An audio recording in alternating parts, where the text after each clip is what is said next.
Hello বন্ধুরা, তোমরা সবাই কেমন আছো? আমি তো ভালো আছি। তা দেখো বন্ধুরা, এখানে খুব বৃষ্টি হচ্ছে কয়দিন ধরে।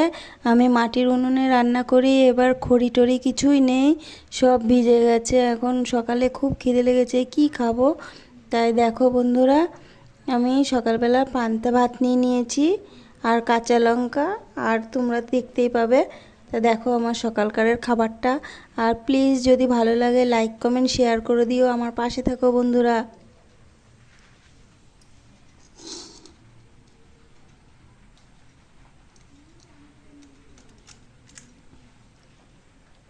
দেখছো বন্ধুরা, খেতে হলে পান্তা ভাত মাধবী বোনের বাড়ি চলে আসো। ঠিক আছে, আজকের মতন টাটা। আবার দেখা হবে অন্য কোনো একটা ভিডিওর সঙ্গে।